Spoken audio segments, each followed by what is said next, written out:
they started telling you that you are an entrepreneur. And I remember in one of the fellowship, there was a huge debate about sustainability of our model. Okay, and they said that your model is not sustainable because you take money from the people, which unfortunately in this world is called donation. They never call it investment, and I'll come back to that in the time to come. And they said it's not sustainable. So we were about 13, 14 years old that time. And I said that, listen, it's your bookish knowledge which is saying that individual giving is not sustainable. But our practical work says that it is the most sustainable work because you make people a stakeholder. It's not just about giving money.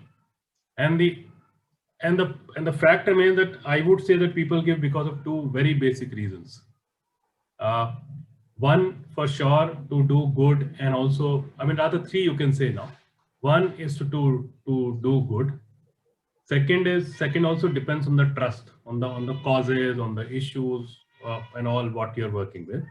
And third also is a guilt that when I want to share something, when I have made enough, and I have, I want to do good, and some guilt is also there, and large number of people are also driven by guilt.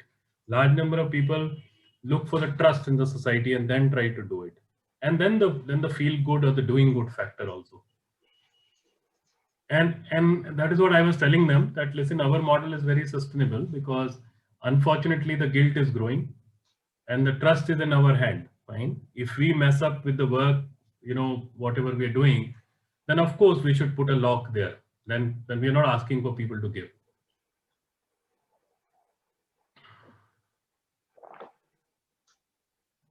Yeah.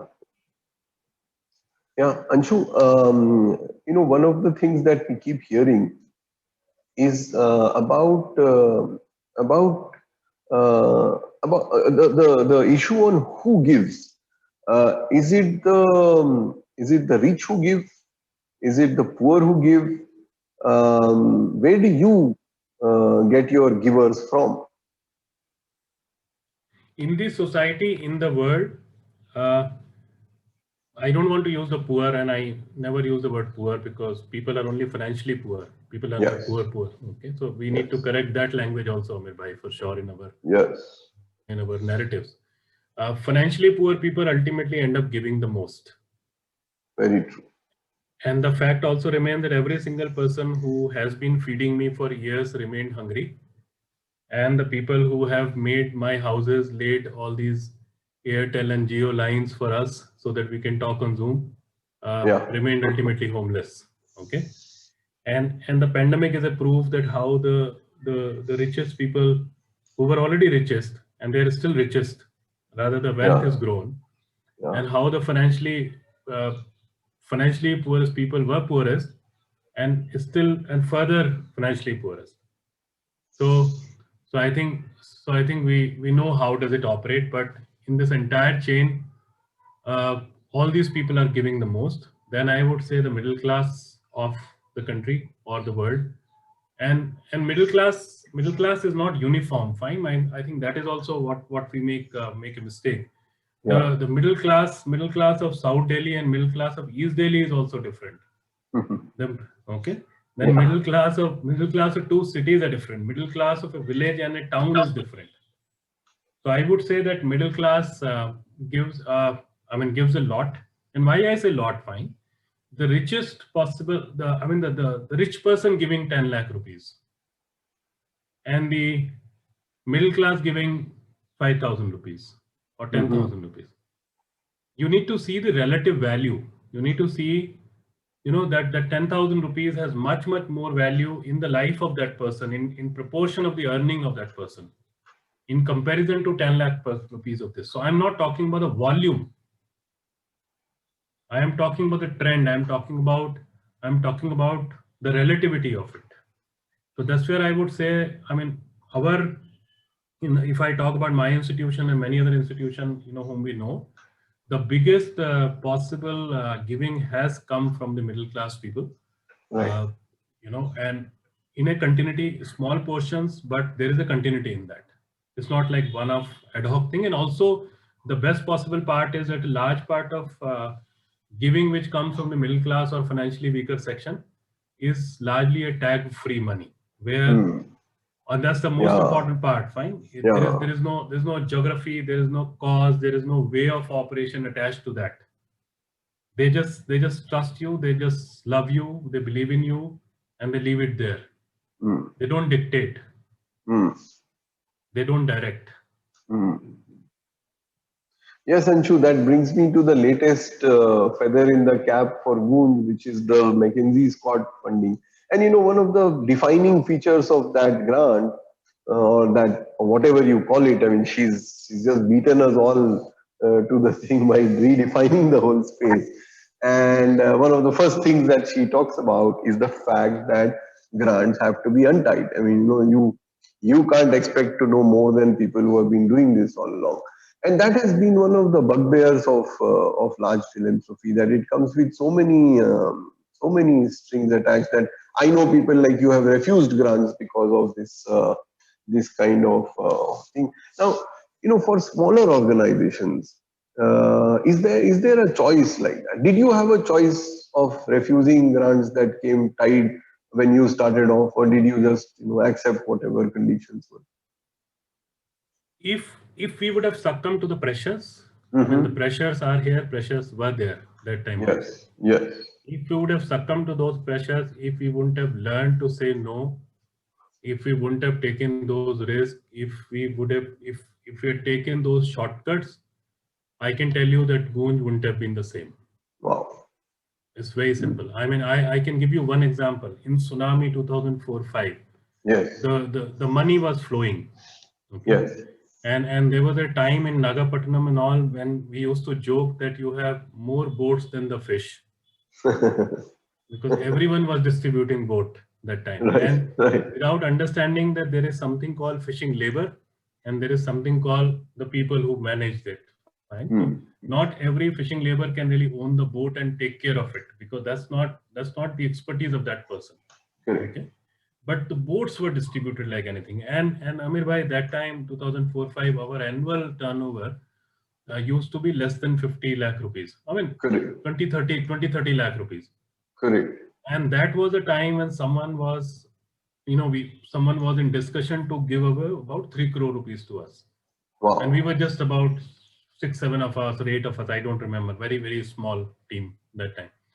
It was a beautiful choice for us to take that 3 crore, build up this organization, and make and distribute boats and make houses for the people there. Yeah.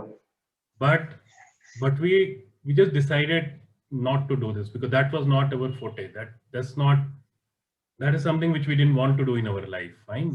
Our purpose was different.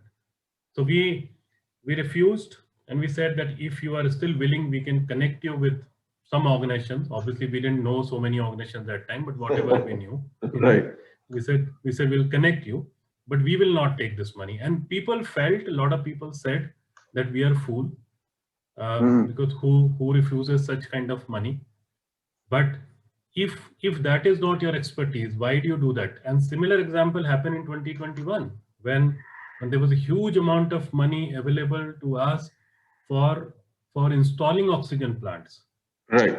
Okay, because the money was coming for oxygen, and we said that Yes. that's not our expertise. Yes. And in any case, in the process, we're losing very precious time for the people, and that's very important, because oxygen is the current need. So we will be good people to you, but we will not do that. So whether you are small or you are big, whatever you are, fine. I think it's extremely important for us to understand the non-negotiables for us. Uh, Very, very important, and to have a courage to say no, because the moment we start taking these shortcuts, fine, our momentary struggle will be shorter, but our larger struggle will be much, much longer. I mean, that's how I feel.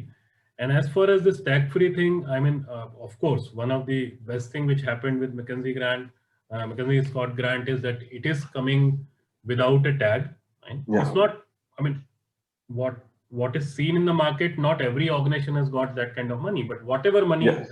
is coming to the institution, uh, this is a basic inherent trust on the work which institutions are doing. Okay. Now, the institutions which are doing these work, they know what is important in that field. Someone can be a very successful business person in his or her life, but that successful business person can run a social development organization also with the same expertise, same heart. It is not guaranteed. Exactly the way if I go and try to run a profit making organization, I know that I have much larger chances of failing. Mhm.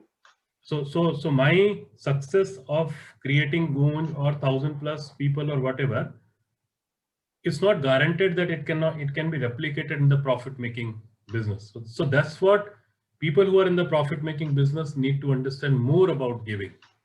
That is also a specialized field. The voluntary sector is not beneficiary. Mhm. Voluntary sector is an expert sector which has expertise of people, system, processes, and it helps you in doing that. I think Yes. that's where the definitions and the understanding need to change. Anju, you also, in a lot of ways, you and Goonj actually disrupted the whole sector and the whole issue of philanthropy by moving away in a big way from cash. Um, so is giving uh, by non-cash means any different? Does that produce a different reaction? Is that more acceptable? Is that more difficult? How was your experience with that, and why did you do such a thing? So, very basic thing is that nothing is difficult as long as you're doing it with good intentions, right? And Right. I mean, that's the most important part. I mean, when we went to Bihar, people said, no, Biharis will not work for old cloth or whatever. When we went to Tamil Nadu, people said that no, in Tamil Nadu, old cloth cannot be accepted. When you go to Kerala, people say people are not poor. These are the opinions of the opinion leaders, fine. I mean, I would say much or far away from the ground realities of the people that way when you are. So in giving, enough is not what you give, but most important part is how you give. Mm. Okay, that how part is extremely important. If you see GOONJ model, we have just tried our best to move away from charity, that too with the most common charitable subject object of the world, which is your old cloth, utensil, footwear, door, windows, whatever, right? So we have actually moved away, and we have just dignified giving. Mm. Number one. Number two, it is a wrong notion that money is the only currency or money is the only giving, right? This country, this world, but let me come back to this country. The biggest strength of this country has been barter economy, Yes. which still works. Okay? Yes. The biggest strength of giving in this country is Shramdan, which is the Mm. community labor. Yes. So if you see the typical GOONJ model, where we are dealing with almost 7-8 million kgs or of material, which is the city's underutilized or new or old mix of material. And on the other hand, the communities are also giving. So on one side, the urban people are giving their underutilized material and money. People in the process are giving their skills and everything else to make it usable. On the on the other hand, if you see the people in the villages or people in the community who are called beneficiary are also paying back, Mm. but Mm. their currency of paying and giving is not money. Mm. Their currency is wisdom. Their currency is local resources. Their currency is labor, because that's what they have. Yes. So I would say giving should also happen in what you have. I mean, why do we think that money is the only currency? Why can't labor be a currency? Why can't Yeah. skill be a currency? Why can't wisdom be a currency? Why can't material be a currency? So I think the way we have done is that on a simple, I mean, till last year, now obviously with pandemic it has changed because the Yeah. hardcore cash purchases and all. But in Yeah. 30-35 crore of financial budget, we have been able to add another couple of 100 crore worth of second-hand goods. If I talk about the, the wholesale price, and a large part of it is also the cost of the wisdom and the labor.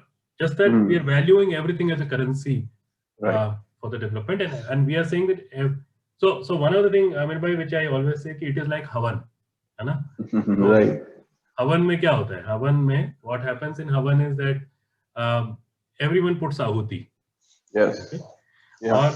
Or there is no small or big ahuti, right? And the Havan happens because there are a lot of components of that. So the day a matchstick or a matches ki tilli thinks that Havan is just happening because of her, that means there is a mistake in understanding, because the fact remains कि यदि वो माचिस की तिल्ली अलग से जलती तो बुझा दी जाती. Yes. Matches ki tilli got importance because there was lakdi or whatever, so many components. So that's what I always tell people, that listen, this particular work is also like Havan, okay? And I'm not going on the religious part of it. I'm just saying, Yeah. it's also like Havan, where so many components come together and every single component is important. So if money giving is important, the space giving by the people in whose life we are entering is also equally important. Wow. I can sit with my money and I can do nothing if the community does not give me that space. Actually, so both of them are giving equally. Even if you see that, it's not just that the money giving or the material giving or GOONJ is giving whatever. No, that's the wrong notion. Wow. This point is such a new, and I mean, it's a point that we should have known forever. But this point that, it's simple economics actually, that money, if it cannot be used, is not even worth the paper it is printed on. And if people are not allowing you to spend that, then you can keep all of it and and do whatever you do with toilet paper. So that's a great insight, Anshu. Now.